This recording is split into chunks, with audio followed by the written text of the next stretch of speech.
ganda-ganda naman ang lugar na yan, tatay. Puntahan natin, please. Magandang araw! For today's video, samahan nyo kami ni Bantot at pupunta tayo sa isang resort na tinaguriang The Paradise on Top of the Mountain. At matapos ang ilang minutong pag-akyat sa bundok, heto't nakarating na tayo sa ating destinasyon. Dito lang yan sa Queen Bee Pool and Campsite ng Sitio Balagbag, Barangay San Isidro, Rodriguez, Rizal. Bagamat malamig dito sa itaas, isang mainit na pagtanggap naman ang isinalubong ng mga staff ng resort sa amin. At matapos ang maiksing orientation patungkol sa do's and don'ts ng lugar na ito, heto't nakapasok na kami sa aming cottage. Mula rito, isang makapigil hiningang tanawin nga ang bubungad sa iyo. Para sa malalaking bilang ng guest, wala pong problema dahil meron sila ditong mga monster houses na kayang mag-accommodate ng 10 to 25 packs. At para naman sa mga couple or maliliit na grupo ng mga bisita, heto't meron naman silang mga triangle houses or glamping houses na kayang mag-accommodate ng 3 to 5 packs. Nag-o-offer nga rin pala ang resort ng tent rentals para sa mas mura pero mas memorable na camping experience. Meron nga rin pala sila ritong mini sari-sari store at bonus pa ang libreng malinis na maiinom na tubig para sa mga guests. Tatay, balita ko rin, pet-friendly din to resort na to. Sa bagay, andito nga ako eh. Oo anak, tama ka. Open ang Queen Bee Pool and Campsite para sa lahat ng mga fur babies. Tatay, sabi nila, paggabi daw, ang ganda-ganda dito. Makikita mo raw yung city lights ng Metro Manila doon. Paggabi.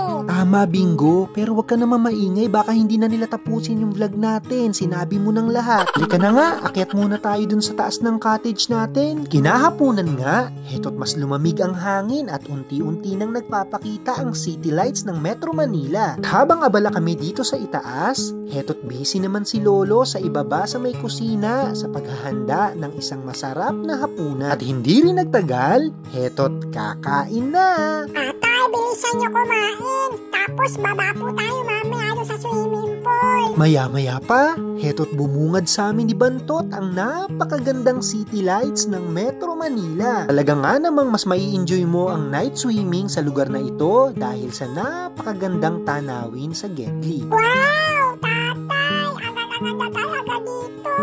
Parang gusto ko na dito mag-asawa. Anak, wala ka ng betlog, baka nakakalimutan mo. Tatay naman, sinabi pa, nakakahiya. At maya-maya pa, 1, 2, 3, talon! Tatay, punta na tayo sa cottage. Nauutot na po ako dito sa lamig eh. at matapos nga mag-swimming ni tatay, hayun, umakyat na rin kami ni Bantot sa cottage para makapagpahinga. At makalipas nga ang isang napakalamig na magdamag. Good morning, sunshine! Kape po tayo. Bingo nak, selfie tayo dun sa Gedli para hindi naman sayang yung forma mo, dali. Sige po, tatay. Pero buhatin mo ako kasi mahal mo ako eh. Diba baby mo ako? Sige na. Ay, salamat. Binuhatin ako tatay ko. Hindi na ako maglalakad. Ay, naku Gasol, tinamad ka na naman. Kita mo yun anak, yan, Bulacan yan. Ayan naman, Metro Manila. Yung banda dun, Binangonan Rizal naman. Tatay, di ko yung nakita lahat kasi nakashades ako eh. Tatay, sino siya? Baka agawin ka niya sa akin ha. Kaya alis ka dyan, mabantot tatay ko. Bingo, umiral na naman yung pagiging siloso mo para tumabi lang sa atin eh. Saya na naman ang puso ni tatay dahil sa ganito kagandang lugar kasama ko na naman si Bantot. Anak, promise mo kay tatay, mas marami pa tayong papasyalang magagandang lugar na magkasama ha. Promise po, tatay. I love you. Pagkatapos nga namin mag-almusal, heto't nag-swimming na ang lahat.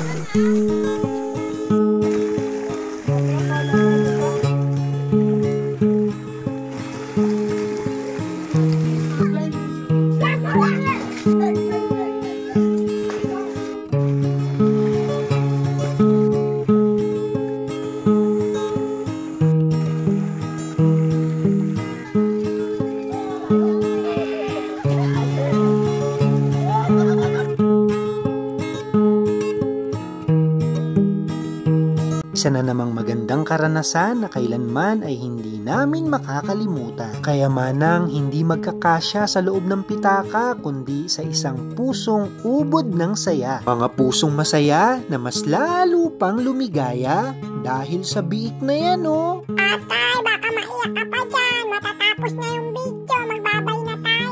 Thank you so much, Queen Bee Pool and Campsite, sa napakagandang experience na ito. O paano? Hanggang dito na lang po muna, ha? Maraming salamat po sa muli ninyong panonood. Paalam!